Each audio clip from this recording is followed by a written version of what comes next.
A common element in today's entertainment is violence in both movies and video games, but specifically, video games have a larger concern because of the ability to interact. Shooting in games and killing other players is seen to encourage criminal behavior. It also begs the idea that video games can turn people into criminals. But besides its portrayal in media, the question still resides: do video games cause aggression, and can it lead to criminal behavior? Well, let's answer the first question. Do video games cause aggression? The answer to that question is yes, they do cause aggression. According to the proceedings of the National Academy of Sciences of the United States of America, or PNAS, they state that the video gameplay increases aggressive behavior and increases real-world aggressive behavior. All by their claims is evidence from the research, and researcher Christopher J. Ferguson concluded that the amount of aggressive behavior increase is very small from playing these games. A player's behavior would increase by 0.08% after long hours of play. So even the increase isn't even 1%, or close to that, meaning that the increase is barely noticeable in a person's exposure to violent video games. Meaning, if someone were to play Doom 2012 for 6 hours, their behavioral change would be insignificant, and could eventually fade because it isn't a permanent change in their behavior. I myself have had sessions where I've played a violent video game for 10 hours straight and walked away from it without having a desire to shoot people or cause havoc in my neighborhood, because I can discern the virtual reality from the real one. Which leads to our second question: can violence in video games lead someone into enacting criminal behavior? Well, according to the National Center for Health Research, there is no clear evidence to support the assumption that it can lead to criminal activity. So without any research done to prove the theory, it is theoretically not possible. However, there have been many criminal cases where the suspect claimed that their course of actions was influenced by video games.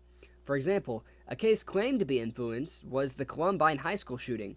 Both gunmen were avid players of the violent video game Doom, where the object of the game was to kill demons with various guns and weaponry while completing various levels to progress the game. Both gunmen were victims of bullying and ended up joining the Trenchcoat Mafia. They were also both depressed and had long planned the shootings in advance.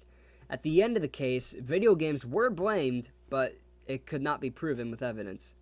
While the average person can play violent video games and have an insignificant change in their behavior, those who suffer from any mental illnesses or have terrible home lives have a likely chance to be affected by these games. Now, the games don't tell the player specifically to go out in the real world and commit criminal acts. The player may interpret that, which is why those who are weak-minded or have not built up their perception of reality should not play violent video games. So in an attempt to prevent this, the ERWC system was created.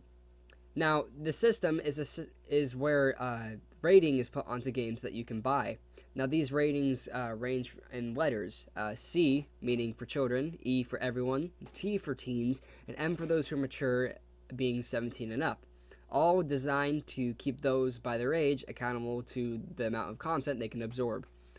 If someone who has problems with their mind or perception, then they would be prevented from purchasing violent content unless they got someone older to buy it or still not have an understanding of the content. So despite the genre of violent video games, many assume that most games have a violent aspect of them and deem simple games like puzzle games to fall into its category. However, there are many games that exist without violence and that are actually good for the player. Games like the Portal series, Super Mario Bros., Minecraft, and of course Tetris help expand players' thinking and creative capacity, as well as include strategy and reaction. Portal 2, for example, is a game where you can solve puzzles with portals, and at each level helps you think outside the box, because sometimes you may even need to get out of the box. It helps the player spot details in these levels that may help complete the level, the same way that attention to detail can transfer to the real world as well, and help spot out details that may be out of place in their everyday lives. There are also games that help the player learn the difference between right and wrong. These games are usually referred to as karma-based games, meaning where your actions have absolute consequences and that you can choose to be either on the good or the bad side. Now, Undertale, a very critically acclaimed game, although it is an indie game, is a prime example as the main premise of the game. As a prime example of a game that you can choose if you want to kill monsters or befriend them, both having different outcomes and large consequences at the end. Violent video games do have an effect on people and in our culture, and that our violence transferring to our world can be avoided if people tread carefully over what they decide to entertain themselves with, and not cheat the system made to protect them from doing something terrible. This discussion will continue to be debated for a long time, but is one that is prevalent in our society because of how integrated gaming has become in our culture. If violent games aren't something you're prepared for, there are many other alternatives you can still play, where you don't have to worry about becoming more aggressive. Hashtag play safe, play responsible.